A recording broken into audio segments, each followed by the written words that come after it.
Hello and welcome to Sophie & Co. I'm Sophie Chevardnadzé. Paul Hellyer served as the Canadian Minister of Defense in the 1960s, shaping the country's armed forces for years to come. It was only in his retirement that he says he made a life-changing discovery. He became the first cabinet-level politician from a G8 country to publicly state that there is extraterrestrial life present on Earth. Is this an elaborate fantasy? Are aliens science fiction? Or is there something to claims of their existence? Extraterrestrial life. For ages, humanity has wondered, is there anything else in the cold darkness of space? Skeptics say there is no proof, but there have always been those who dared to dream. And some even claim to have seen things with their own eyes. Do aliens exist? Are they already here?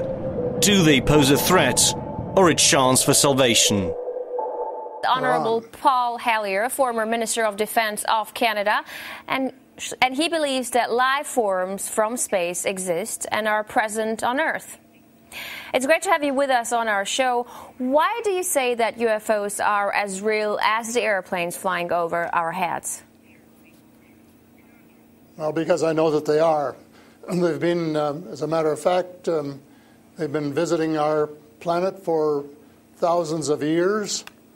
And one of the cases that would interest you most, if you give me 2 or 3 minutes to answer, is during the Cold War, 1961, there were about 50 UFOs in formation flying south from Russia to across Europe. And the Supreme Allied Commander was very concerned and about ready to press the panic button when they turned around and went back over the North Pole. So they decided to do an investigation. And they investigated for 3 years, and they decided that with absolute certainty that 4 different species at least, had been visiting this planet for thousands of years. So that's we have a long history of UFOs, and of course there's been a lot more activity in the last few decades since we invented the atomic bomb. And they're very concerned about that and the fact that we might use it again. And because the whole cosmos is a unity, and it affects not just us but other people in the cosmos, they're very much afraid that we might be stupid enough to start using atomic weapons again, and this would be very bad for us and for them as well. So no serious scientist has ever publicly confirmed evidence of an encounter with extraterrestrials. Why would scientists not confirm the facts if they exist? I'm afraid they must go out of their way not to find out. Because if they did, even 10% of the amount of research I've done in the last 8 years, they would be as convinced as I am. I mean, they could do it even faster. Might take them a little longer when they didn't have a military background. But there are so many wonderful books that tell these stories, and they've been authenticated. The sightings have been authenticated by more than one witness, and also by radar. And they have landed in various places around the world, including Russia. There's a famous case there. I can't remember the name of the place, but it was widely reported at the time. A man wrote a book about it, and then the French bought the book rights so that it wouldn't be circulated around. There's just so much evidence. If anybody will take the time off to do a little bit of research and study. But people just are, some people are interested and will take the time, and the others just say, it's just fantasy. Mm-hmm. But since I've been public on this subject, I get, probably 3 or 4 emails a week from all over the world from people who have actually witnessed sightings.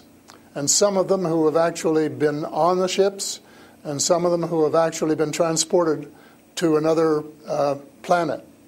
And so this information is not, it is top secret in a way that the governments aren't talking about it. But if you listen to the whistleblowers and the people who have worked in the industry and who know what is going on, there is just a lot of information out there, and it doesn't take very long to get your hands on it. But see, the problem is that some people who report UFO sightings and alien abductions have been shown to make things up to make things up to be famous, to make money, or just for a prank. How do we tell fiction from a fact?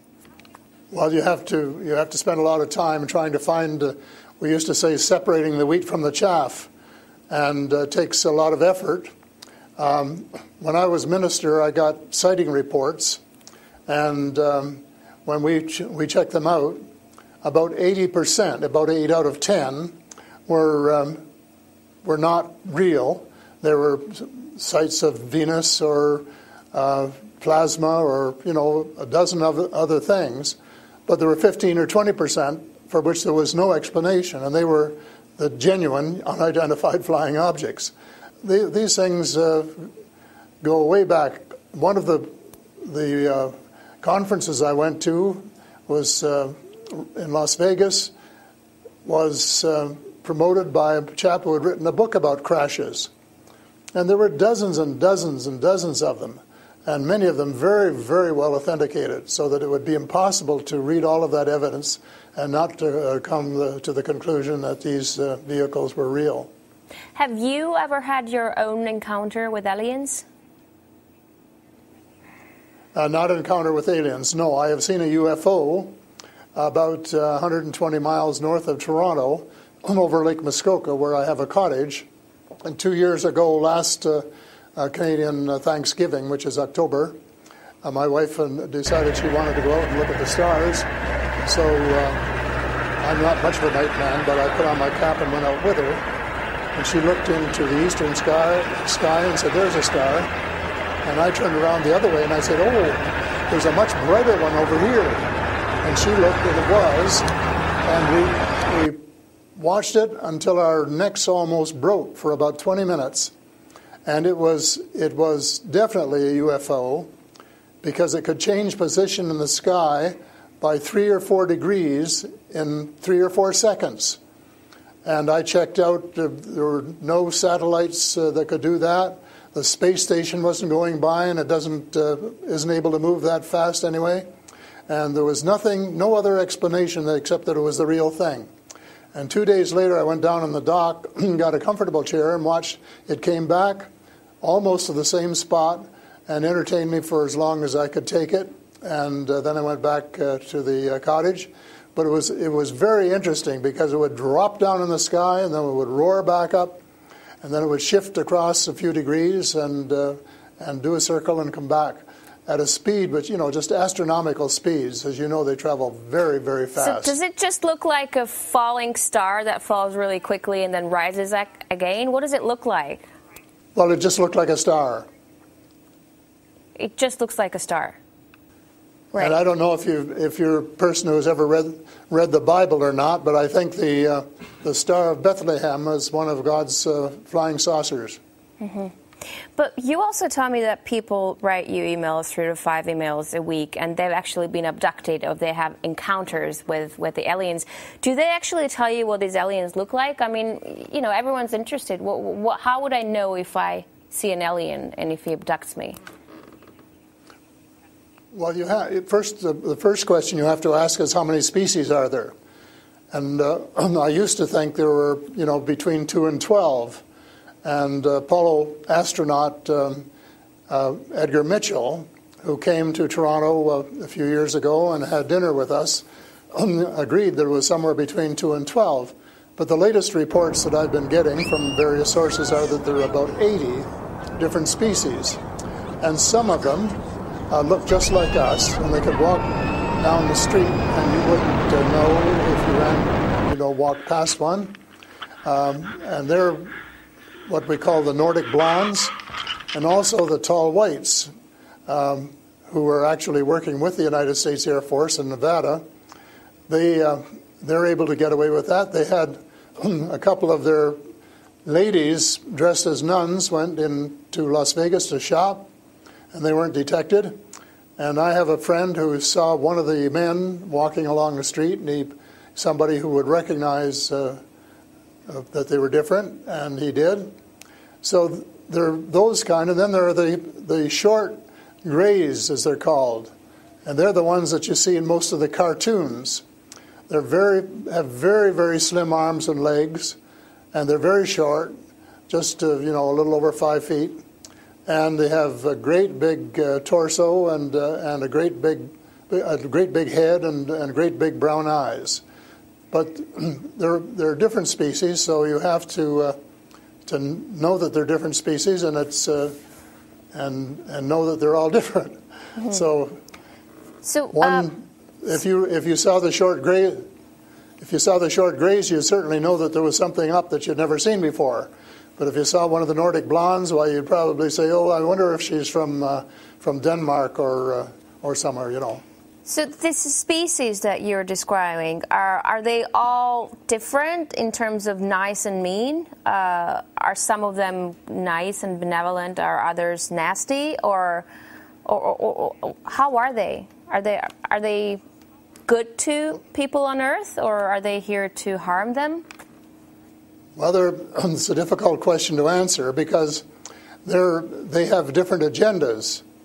And maybe all of us on Earth should have the same agenda, but you couldn't say maybe that Russia and China and the United States all had the same agenda at every turn, because they don't. And I would say that nearly all are benign, they're benevolent, they want to help us. There may be one or two species which do not. And that's one of the things I'm investigating at the moment, is to see who they are and what they're up to and what their agendas really are. You back. So these extraterrestrial creatures, where did they come from and how did they get here to Earth? They come from various places. For a long while, I only knew about ones who came from different star systems. The Pleiades and Reta Reticula and several other star systems. But in the last few months, I have met people who have made me aware of that there are some in our star system, and that there are actually extraterrestrials who live on a planet called Andromeda, which is one of the moons of Saturn, and that there are others on Venus and some on Mars, and that they may be interacting between themselves. I suspect that they are, because there is what is called a federation of these people, and they have rules. For example, one of the rules is that they don't interfere in our affairs unless they're invited to, and that's one of the reasons probably that we haven't seen more of them until very recently. And so but what do you mean? There are a lot of people who want to interact with them. There are a lot of people who actually want to see them and know who they are.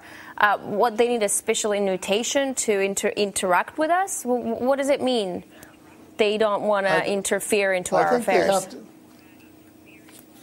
Well, they don't want to tell us how to run our affairs. They have accepted the fact this is our planet and that we have the right to run it. But they're very, very concerned. They don't think we're good stewards of our planet.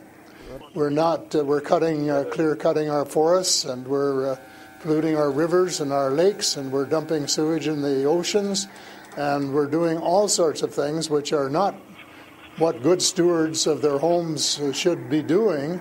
And they don't like that, and they've made it very clear. And as a matter of fact, they have given us a warning. How? And this has come from more than one source. How have they made it clear? What have they done? They have talked to people. One of the chaps I talked to about a month ago was interacting with them in 1974, he and his brother, in Peru. And they were taken to Andromeda, teleported. And they were told what the people there think, and that we're really wrecking our planet, and in fact that something dreadful is going to happen to it if we don't smarten up and change our ways.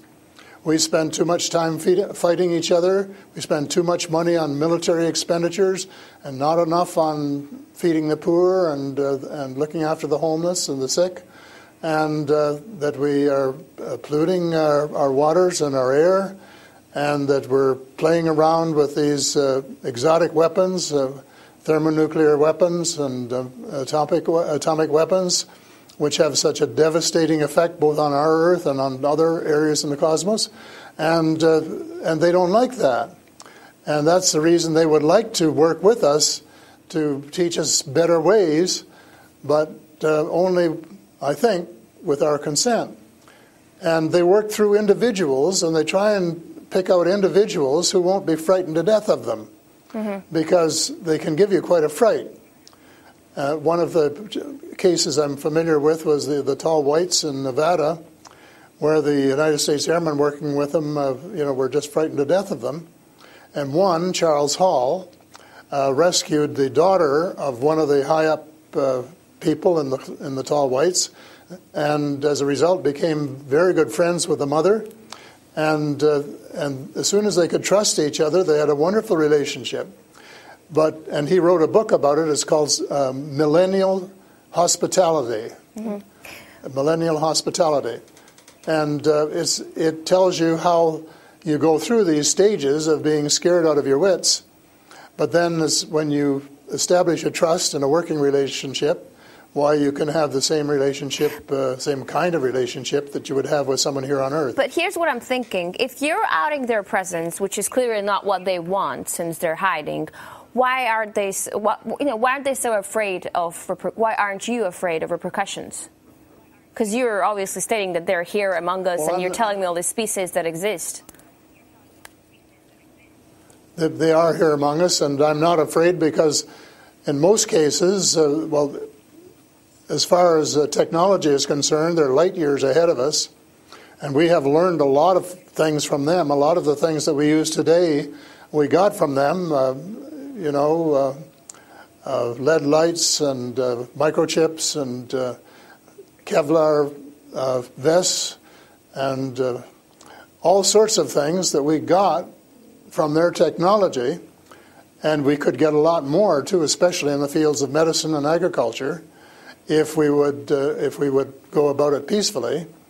But I think maybe some of our people are more interested in getting their military technology, and I think that's wrong. I think that's wrong-headed, and that's one of the things that we're going to have to change, because we're going to have to work together. Talking about all of us everywhere on the planet. You mentioned military technology and swapping technologies and barters between aliens and people in American government. I want to ask you, as a former Minister of Defense of Canada, is interstellar war a possibility? Should we be creating a Star Wars force to defend ourselves from possible invasion or something like that? Well, I think it's a possibility, but it's a possibility especially if we shoot down every UFO that comes in our airspace without asking who they are or what they want. And right from the beginning, we started scrambling planes and trying to shoot them down, but their technology was superior enough that we weren't able to get away with it. Certainly not for a long while. And during that period of time, they could have taken us over without any trouble if they'd wanted to. So I think we have to, rather than develop our own Star Wars, Earth Star Wars, to protect ourselves against them, that we should work with the benign species, who are the vast majority, and work together and rely largely on them, of course, and cooperate so that we would be contributing something at the same time. But I don't think there's any point in us developing a galactic force that would tempt us to go out on our own and get into mischief, which is one of the things I think some of them are concerned about. But what do you expect to happen if people start to believe in alien existence on Earth? Because things are definitely going to change. Our lives aren't going to be the same anymore. Well, I hope that's the case. I hope that's the case, and I'm all for full disclosure, and I'm going to push very hard for full disclosure in the book I'm writing, and to give some reasons for it, things that we really have to know and have a right to know, and that our future as a species, and here I mean all of the species on the world, in the world are potentially at risk if we don't figure out what's going on and work together to try and make life more amenable for all of us. And to work with our neighbors from other planets as well. But still, like, I'm thinking to myself, if they've been here for such a long time, as you say, and they're interested in helping humanity, as you say, why is our world such a mess? I mean, if you want to help someone, you just help someone. You don't wait for someone to invite you to help that someone, no? Well, I don't, it's something that I think parents can sometimes say to their children, this is what you should do. But that doesn't mean the children are going to do it, does it? Because the cosmos is based on free choice. And we're given the option of making mistakes, of making wrong choices. And I guess what bothers some of us is we've made too many wrong choices and not enough right choices. So we're going to have to start switching our priorities and stop spending so much time and effort and weapons to kill each other or to dominate each other, and spending a lot more time on how to help each other to have a better life and a more just society, and a life which is healthier and where the health care is better and where the food distribution is better and where the air is cleaner and the water is cleaner, and all of those things that are waiting to be done if we just get together and row, as we say, rowboat, row in the right direction, the same direction. And it's possible, but it's a tall order, and so far we haven't done it. My thesis will be that we have to do it, and we have to start doing it right away. Thank you so much for this interesting interview and insight on extraterrestrial life. That was Paul Hellyer, former Canadian Minister of Defense, who says aliens exist and live among us on Earth. That's all the time we have for today. I will see you in the next edition of Sophie & Co.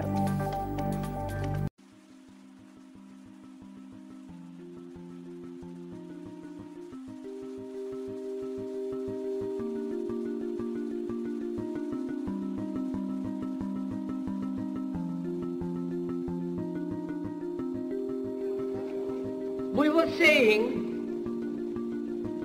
how very important it is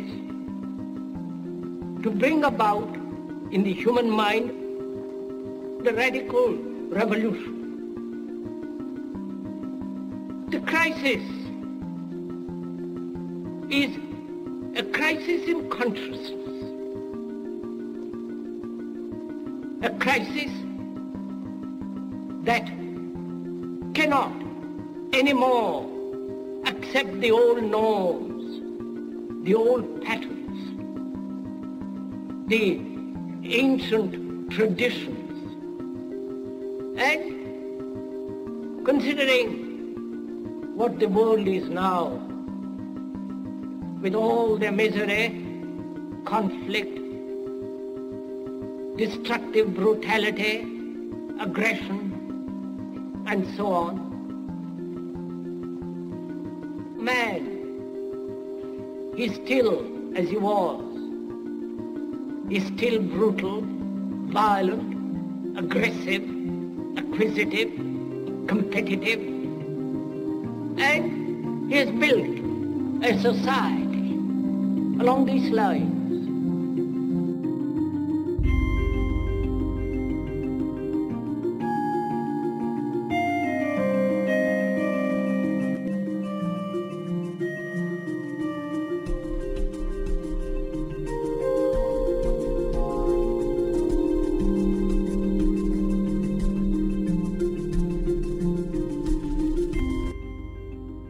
What we are trying during all these discussions and talks here is to see if we cannot radically bring about a transformation of the mind.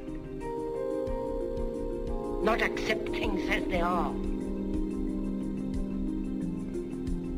but to understand it, to go into it, to examine it, give your heart and your mind with everything that you have to find out a way of living differently.